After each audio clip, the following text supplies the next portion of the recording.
Drum और मिट्टी से सिर्फ 15 मिनट में बना दिया तंदूर। बदलते वक्त में लोगों ने तंदूर की जगह गैस को दे दी है, लेकिन ढाबा हो या शादी, तंदूर का खाना किसको नहीं पसंद। और आज हम आपको लाए हैं ऐसी जगह जहां मात्र 15 मिनट के अंदर हजारों तंदूर बनते और बिक जाते हैं। क्या आपने कभी तंदूर बनते हुए देखा है या आप जानते हैं इसे बनाने में कितनी मेहनत लगती है? अगर नहीं तो इस वीडियो को बिल्कुल एंड तक देखिएगा गाइस, मजा आ जाएगा आपको। तंदूर बनाने के लिए सबसे पहले ड्रम लिया जाता है और आपने देखा ही होगा तंदूर में नीचे की तरफ एक होल रहता है जहां से राख या कोयला अपना बाहर निकालते हैं।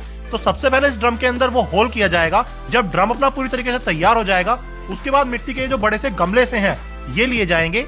ये जो गमला है इसे चिकनी मिट्टी से बनाया जाता है और इसके अंदर रोटी, टिक्का, नान, कुछ भी खाने की चीज अपनी सेकी जाती है। अब इसके अंदर भी अपना यहाँ पे ये होल किया जाएगा जैसा ड्रम में किया गया है और इसका होल बढ़िया तरीके से बनाने के बाद इसे चेक किया जाएगा कि ड्रम वाले साइज का ही बना है या नहीं। उसके बाद जो ड्रम अपना तैयार किया गया था वो मिट्टी के इस तंदूर के ऊपर चढ़ा दिया गया है और इनके होल्स को एक दूसरे से अलाइन करके अब देखिए इसे सीधा खड़ा किया है। और उसके बाद इन्होंने पॉलिस्टर फाइबर जो है वो लिया है जिससे कपड़े और पिलो भी बनाए जाते हैं और इस पॉलिस्टर फाइबर को लोहे के इस औजार से मिट्टी के इस तंदूर और ड्रम के बीच में घुसाया जा रहा है। आप सोच रहे होंगे कि तंदूर में पॉलिस्टर फाइबर का क्या काम? जो पुराने तंदूर हुआ करते थे उनमें कोयला डाल के उन्हें गर्म करो, उसके वो 1-1.5 घंटे बाद ही ठंडे हो जाया करते थे और बाहर से उनका ड्रम इतना गर्म हो जाता था कि हाथ लगाने से भी बंदा जल जाए। लेकिन पॉलिस्टर फाइबर डालने से इनमें इंसुलेशन हो जाता है जिससे एक बार आप तंदूर को गर्म कर दो तो पूरे दिन वो गर्म ही रहता है और अंदर से तंदूर कितना ही गर्म हो जाए लेकिन बाहर वाला ड्रम अपना ठंडा ही रहता है, तो किसी का हाथ नहीं चलता इसे टच करके। पॉलिस्टर फाइबर के साथ साथ इसमें बीच में कोयले की राख भी डाली जाती है जिससे कि पॉलिस्टर फाइबर अपना अच्छे से यहाँ पे सेटल हो जाए।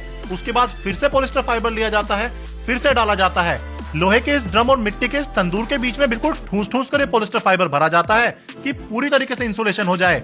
उसके बाद राख लेकर देखिए ऊपर से और डाली जाती है और अच्छे से राख से बिल्कुल कवर कर दिया जाता है। उसके बाद लोहे के इस औजार से राख को भी अंदर ठूसा जाता है और बढ़िया तरीके से राख को अंदर ठूसने के बाद फिर इसे ईंट से कूट कूट कर बिल्कुल एकसार किया जाता है ऊपर से।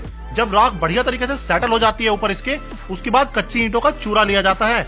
वो कच्ची ईंटों का चूरा इसके ऊपर फैलाया जाता है और इस कच्ची ईंट के चूरे को भी देखिए ईंट से कूट कूट कर बढ़िया तरीके से सेटल कर दिया जाता है ऊपर। उसके बाद चिकनी मिट्टी लेकर तंदूर में नीचे की तरफ जो होल किया था उसके किनारों पर लगाई जाती है अच्छे से, जिससे कि राख निकालते टाइम किसी के हाथ इन किनारों में छिल ना जाए। उसके बाद यहाँ पे सीमेंट का मसाला बनाया जाएगा जिसके लिए सीमेंट और डस्ट लिया है और उसमें पानी डाल के इसका बढ़िया तरीके से मसाला बना लेंगे और इस मसाले को तंदूर के अंदर डाल देंगे। वहां से फैला के तंदूर का जो बेस है वो अपना सीमेंट और डस्ट के मसाले का तैयार कर देंगे और फिर इस मसाले को जो कच्ची ईंट का चूरा था अपना ऊपर की तरफ उसके ऊपर डाला जा रहा है और ये सारा देखिए गोलाई में कच्ची ईंट का चूरा इस सीमेंट के मसाले से कवर कर दिया जाएगा। ये इसलिए किया जाता है जिससे कि तंदूर की उम्र बढ़ जाए और 10-15 साल ये तंदूर ऐसे ही चलता रहे, कहीं से भी टूटे फूटे ना, खराब ना हो। उसके बाद जो मसाला ऊपर से डाला गया है उसे यहाँ पर चिकना करके फिनिशिंग दी जा रही है। थोड़ा सा इसके ऊपर खाली सीमेंट भी डाला जा रहा है जिससे कि पकड़ और बढ़िया हो जाए ऊपर से।